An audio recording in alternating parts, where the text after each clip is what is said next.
Hi friends, welcome back to Veena vlogs. ನಾನಿವತ್ತು ಖಾರ ಪೊಂಗಲ್ ಯಾವ ಥರ ಮಾಡೋದು ಅಂತ ತೋರಿಸ್ತಾ ಇದ್ದೀನಿ. ಮೊದಲಿಗೆ ನಾನು ಇಲ್ಲೊಂದು ಚಿಕ್ಕ ಕುಕ್ಕರ್ ಇಟ್ಕೊಂಡಿದ್ದೀನಿ. ಸ್ವಲ್ಪ ತುಪ್ಪ ಹಾಕ್ಕೊಳ್ತಾ ಇದ್ದೀನಿ.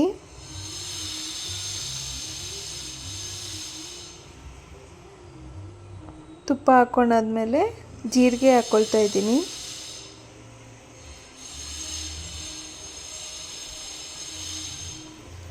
ಜೀರಿಗೆ ಆದಮೇಲೆ ನಾನಿಲ್ಲಿ ಒಂದು ಸ್ಪೂನಷ್ಟು ಕಾಳು ಮೆಣಸು ಹಾಕ್ಕೊಳ್ತಾ ಇದ್ದೀನಿ. ಇಲ್ಲಾಂದರೆ ಪುಟ್ಟಿ ಪುಡಿ ಮಾಡಿಕೊಂಡು ಹಾಕ್ಕೋಬೋದು,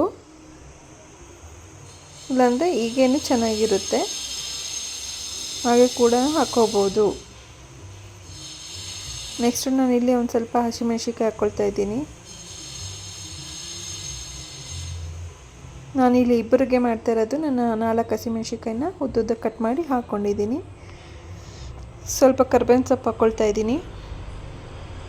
ಅರ್ಜೆಂಟಿಗೆ ಏನು ತಿಂಡಿ ಮಾಡೋದಪ್ಪ ಅಂತ ಅನ್ನೋರು ಇದನ್ನು ಒಂದು 3 ನಿಮಿಷ 4 ನಿಮಿಷದಲ್ಲಿ ನಾವು ತಯಾರು ಮಾಡ್ಬೋದು.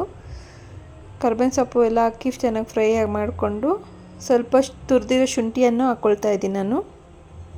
ಇದನ್ನು ಚೆನ್ನಾಗಿ ಈಗ ಆಯಿಲಲ್ಲಿ ಫ್ರೈ ಮಾಡ್ಕೊಳ್ಳೋಣ.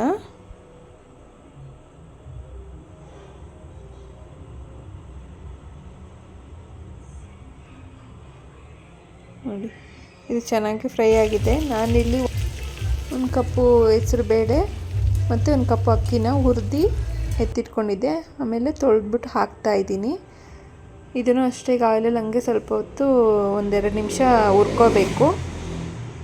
ಅದಾದ ನಂತರ ನಾನು ಈಗ 1:3 ನೀರು ಹಾಕ್ಕೊಳ್ತಾ ಇದ್ದೀನಿ. ಅಂದರೆ ಈಗ 2 ಲೋಟ ತೊಗೊಂಡಿದ್ದೀನಲ್ವ, 1 ಕಪ್ಪು ಹೆಸರು ಬೇಳೆ 1 ಕಪ್ಪು ಅಕ್ಕಿ ತೊಗೊಂಡಿದ್ದೀನಿ. ಹಾಗೆ ನಾನು ಅದೇ ಅಳತೆಯಲ್ಲಿ ನಾನು 6 ಕಪ್ಪು ನೀರು ಹಾಕ್ಕೊಳ್ತಾ ಇದ್ದೀನಿ. ಸ್ವಲ್ಪ ಅರಿಶಿನ ಹಾಕ್ಕೊಳ್ತಾ ಇದ್ದೀನಿ. ಈಗ ಚೆನ್ನಾಗಿ ಮಿಕ್ಸ್ ಮಾಡಿಬಿಟ್ಟು ನಾನು ಒಂದು 3 ವಿಷಲ್ ಕೂಗಿಸ್ಕೊಳ್ತೀನಿ.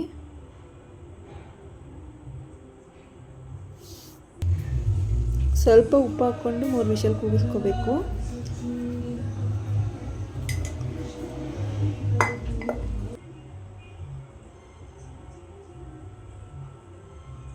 ನೆಕ್ಸ್ಟು ನೋಡಿ, ಈಗ ಆಗಿದೆ. ನಾನು ಓಪನ್ ಮಾಡ್ತಾ ಇದ್ದೀನಿ.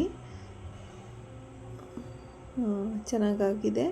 ಇವಾಗ ನಾವು ಇದನ್ನು ಮಿಕ್ಸ್ ಮಾಡಿಕೊಂಡು ಈಗ ಇನ್ನೊಂದು ಸ್ವಲ್ಪ ವಾಟರ್ ಹಾಕಿ ನಾವು ಸ್ವಲ್ಪ ತೆಳ್ಳುವಾಗಿ ಮಾಡ್ಕೋಬೇಕು. ನಾನಿಲ್ಲಿ ಸ್ವಲ್ಪ ನೀರು ಹಾಕ್ಕೊಳ್ತಿದ್ದೀನಿ. ನಿಮಗೆ ಎಷ್ಟು ತೆಳ್ಳಗೆ ಬೇಕೋ ಅಷ್ಟು ತೆಳ್ಳಗೆ ಮಾಡ್ಕೋಬೋದು. ಈಗ ಚೆನ್ನಾಗಿ ಬೆಂದಿದೆ ಅಲ್ವ, ಸ್ವಲ್ಪ ನೀರು ಹಾಕ್ಕೊಂಡು ನಾನು ಇವಾಗ ಮಿಕ್ಸ್ ಮಾಡಿಕೊಂಡು ಇನ್ನೊಂದು ಕುದಿಸ್ಕೊತಿದ್ದೀನಿ. ಸ್ವಲ್ಪ ಕಟ್ ಮಾಡಿರೋ ಕೊತ್ತಂಬರಿ ಸೊಪ್ಪನ್ನ ಮೇಲ್ಗಡೆ ಉದುರಿಸ್ಕೊಂಡು ಈಗ ಖಾರ ಪೊಂಗಲ್ ರೆಡಿಯಾಗಿದೆ. ಈ ವಿಡಿಯೋ ಇಷ್ಟ ಆದಲ್ಲಿ ಲೈಕ್ ಮಾಡಿ, ಶೇರ್ ಮಾಡಿ ಮತ್ತು ಸಬ್ಸ್ಕ್ರೈಬ್ ಮಾಡಿ ಫ್ರೆಂಡ್ಸ್. ನನ್ನ ಚಾನಲ್ ಯಾರು ಜಾಸ್ತಿ ಜನ ಸಬ್ಸ್ಕ್ರೈಬ್ ಮಾಡ್ತಾಯಿಲ್ಲ, ಜಾಸ್ತಿ ಅವರ್ ನೋಡ್ತಾ ಇಲ್ಲ. ಗೊತ್ತಿಲ್ಲ ನನಗೆ ಇನ್ನೂ ಯಾವ ಥರ ಮಾಡಬೇಕು ಅಂತ. ದಯವಿಟ್ಟು ಸಪೋರ್ಟ್ ಮಾಡಿ.